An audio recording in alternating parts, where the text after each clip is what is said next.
MDOT presents the Extra Mile Podcast. Welcome into another edition of the Extra Mile Podcast presented by the Mississippi Department of Transportation. I'm Paul Catul, and as always, I'm joined by my co-host, Will Kraft. And today we've got a great guest for you for the legislative session, State Representative Steve Massengill. He represents District 13. That's Benton, Lafayette, Marshall, and Union counties. And very important to us, he chairs the House Transportation Committee. And look, we just had to skip an entire episode because we were just in the thick of it with Winter Storm Fern, and he was really literally in the thick of it. So how have things been with the aftermath of this storm? It's been very fun, but first of all, I've got to add my other county that you left out, Pontotoc. Pontotoc. Yeah. It's always the one. It's always the one. I did that again, writing it down. The website's wrong. That's right. Yeah. We've not forgot about you, Pontotoc. That's right, exactly. We luckily last night my wife texted and said she got power back on at the house for 15 days without power. We were 7 days without water, which was worse than not having power. So, but we're making progress. I know when I left Sunday evening, there was still ice on my front steps 2 weeks later. Wow. Yeah, I believe. yeah. So that's just amazing how thick the ice was on the trees. I mean, that Saturday night, Sunday morning when the storm hit, it was raining, it was 28 degrees, it was thundering, it was lightning, and just coming a flood. And when you got up the next morning, the smallest little branch you saw outside had at least an inch of ice on it. So during the night, the trees were popping, limbs were falling, trees were falling. Then you got up the next morning and, it looked like a bomb went off. So I had to my kids live 1 mile from me. I got on a four-wheeler because I couldn't get through on a side-by-side or a car or a truck or anything to get to their house because they had no electricity, no heat or anything, to get them to bring them to my house. So, yeah. It was limbs and power lines on the road, and, looked like a war zone. I believe it. Yeah. I hear him talk about 94 a lot. That's been talked about. I was alive, but I don't remember that. Do you remember? I do remember it. I was pretty young. My granddaddy was actually a supervisor then, so of course, I couldn't get to work, and so I helped him a few days cut trees off out of roads, because all the county roads was his responsibility. So we went and cut trees a couple of days, just trying to get them out of the way. So, yeah, it was bad. I do not remember it being this bad. Really? Yeah, Wow. yeah. Man, I heard lots of things, thrown around, facts and figures, but one of them, they were talking about, half inch of ice accumulation on that power line snaps it. Yeah. I mean, you talking about, I bet we had every bit of 3 plus 4 inches. We had, yeah, definitely. Even on those trees that I looked at, it was over an inch on those, just on the little bittiest limbs and twigs. And so, I mean, they just couldn't handle it. Yeah. I'm amazed more didn't break. I am too. So we were lucky on that part.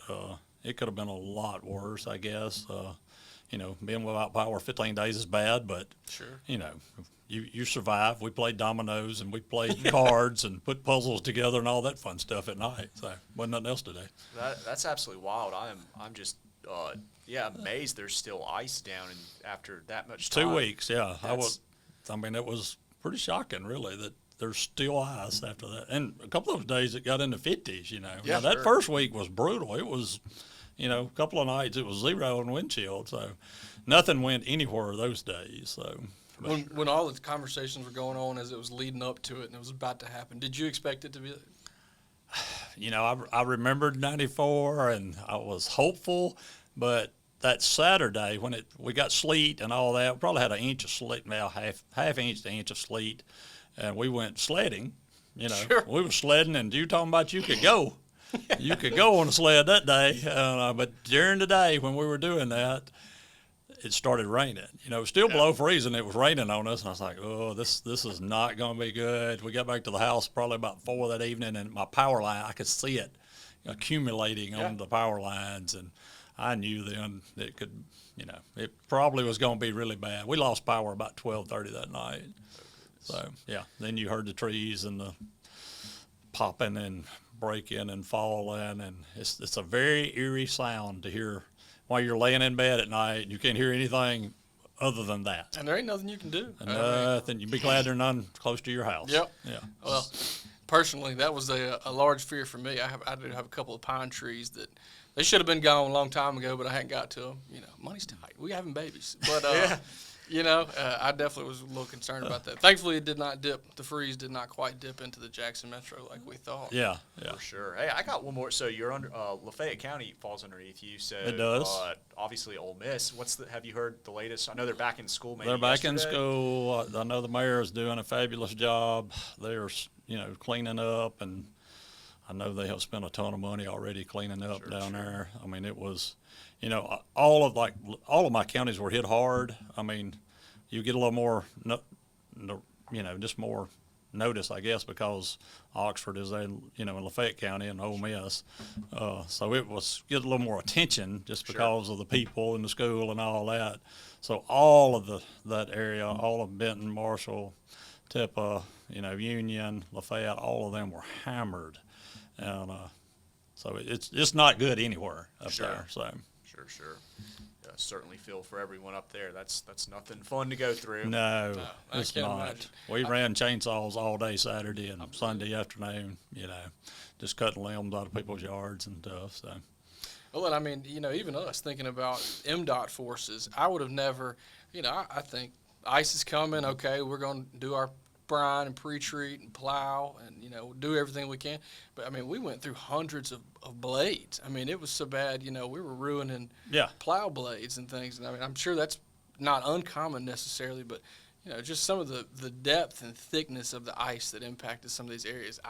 I've never seen anything like it. Yeah. Certainly wouldn't have had Well, I know they pre-treated all the roads there. Sure. That, I live off Highway 5. They had pre-treated it, and I saw more roads that, interstates and all that. But, I mean, it was just so much ice. I mean, you can't deal with it, unfortunately. Then it got so cold it didn't go nowhere, and it didn't compact, packed in so good. It was brutal. It was. We were a little hairy there for a couple of nights. We want to make sure everybody got home safe and get everything open and maintain safety out there. But, yeah, I don't want to do it again. I can say that. And I think there's a lot of things that I think there are some things, sure, if you come out of some type of event like that or a disaster and you think, we did everything perfect, then we wouldn't change a thing. Well, then I don't know if you're probably the best leader. There's always going to be things. Hindsight's 20/20. I don't know how much better things could have gone, but I think things could have gone a lot worse. And so just thankful that some of the fears and things that we tried to alleviate and accomplish out there did work and were successful. And certainly, again, like you said, still keeping those in our thoughts and prayers that are still without power and water. I can't even imagine. I think talking about water specifically, I think Oxford was one of those that they had so many pipes burst, with some of their waters, and probably similar to others. But 15 days at least. I really want to shout out give an opportunity to shout out our crews. I mean, Absolutely. They were working for over 2 weeks, 24/7, away from their families. These are really dangerous conditions. So just shout out to them. They are doing the Lord's work out there. Right. You think about our guys, especially the ones that live up there. I mean, we dispatch folks from the coast, all other jurisdictions up to North Mississippi to try and help. But you think about those guys that were in North Mississippi, they're in the same shape. They didn't have power or water. They hadn't got power or water. Then they're, they're going out and working all day. Then they come home and try to, either get gas for generators or get, take care of their stuff. Yeah. So it's tough. That's Very right. I mean, tough. at one point we were just sending folks up with bread and sandwich meat and pizzas just to be able to feed folks. And well, I know that Thursday I came down and I picked up gas and generators from here to take back because I couldn't even find gas, close to home. So that was kind of what they were talking about bread. I mean, you go to the grocery store, oh, the yeah, shelves you couldn't were find empty. no. We were literally taking groceries up there just to try and feed people. Even trying to get, some of the rrestaurants. I mean, they didn't have power to cook meals, not at all. It was a trying time, and I know, again, folks still going through it up there. But only other thing I wanted to mention on that, I know you and I have talked about this already, but obviously we're out there blowing and going, trying to get everything cleared on the highways. And to my knowledge, all of our emergency ops are closed now. We've got all the roadways fully open. We don't have any trees or limbs blocking fully across roadways, but there is still some debris out there. and we've started that process with the federal government. As you might imagine, you're dealing with government and dealing with multiple levels of government. It does take some time. Certainly, if we could do anything faster, we're all for it, But probably, hopefully, in the next month or two, you're going to see lots of MDOT crews out there getting the rest of that, getting all that debris and all the trees. I mean, I haven't been to North Mississippi, but I've seen so many pictures and videos. I know it's probably a lot stacked up on the sides. It's a very lot. I live on a scenic road, and it's just nearly non-stop trees, especially if it's little pines. I mean, little pines just snap, and luckily they're not as hard to clean up as those big oaks. But there's big oaks, there's little pines, there's all kind of stuff just littered the roadway, and unfortunately it's not off the road much, but it is off the road. So, and I know, right, So hopefully, they can get it all up in the next few. And I know, when you're dealing with FEMA and MEMA, you have to document all that to get paid back, where it comes from and where you're taking it and all that stuff. So all that takes time. People just have to be patient. We'll get there. It's all going to get there. I mean, if you live through it, you're going to survive, and we're going to make it better when we get done. That's right. We want it gone just as much as anybody. I promise you. Yes. So. We want to get back to regular operations, and get to paving roads out there. So again, thoughts are with you guys, and thankfully we made it through. This too shall pass. Moving right along here, though, as you could guess out there to our listeners, this is a podcast about legislation, especially this time of year. You're in the thick of it over there. We're in February. You got some deadlines coming up. What has it been thus far this year? Well, it's been very interesting as always. Luckily, we moved early on the doing away with the sunset on the lottery money. Right. The first $80 million of the lottery money goes to transportation for two-lane maintenance, and that has been a huge success since 2018. I guess 2019 probably when we really got going with it. Yep. But so that was going to sunset in 2028. So in order for us to keep planning ahead, we wanted to go on and get the sunset gone, so we could keep getting that $80 million. Last year we were able to get a little fuel tax increase, but had we lost this $80 million, then we would have lost more than half of what we eventually are going to get out of the fuel tax. And we don't need to be losing any money, especially money that's easy to come by on the lottery. So that was a big win. Me and Senator Younger were able to get that passed on both sides, and I think it's waiting. Yes, it's waiting on the governor. That's right. He took my bill and sent it on to the governor. So hopefully the governor will sign that shortly, and that is a big win for MDOT and all the people that work with roads. So, no doubt about it. So 2 years in a row we have had really good success, probably really unprecedented, I would agree, at least in my tenure. Well, in my 15 years too. I mean, we have tried to figure out ways to get money for roads, other than one-time money. Sure. We've been able to do a lot of one-time money, but as you know, one-time money is good, but if you can get that dedicated stream, it just means the world to the future of our roads. That's right. To that point, I mean, not just MDOT and our planning effort, but the industry, all the industry folks out there that are actually doing the job, the construction groups. I mean, they need to see that forecast of funds to staff up properly, to be ready to bid on projects. To keep buying equipment and, hiring people and all that kind of stuff. So all of that has been a huge success. That was my number one priority going into this, and we're lucky enough to get it out early before anything bad happens. We greatly appreciate it. Yeah, absolutely. Excellent. Certainly been a very popular program for everyone. And then I know we were just talking about our crews. Their safety is of the most importance to us. I know you've done a little bit of work on some work zone safety things over there across the street. We have looked at it. This summer we had a hearing on it. I think Asphalt actually did one of the studies just going through work zones. They had an 8-hour stretch on I-10 and I-55, 8-hour stretch on both of those, on just monitoring the speed of vehicles coming through the work zones. And when we presented that at the hearing, it was very frightening. It was like 120. 126 was the top speed going through the one on 55, and 125 was the top speed going through one on I-10. Numerous over 100, and I think less than 10% that were at speed limit when they went through. And those were active work zones. I mean, they were, bodies in the people in the road working. So it's almost hard to believe.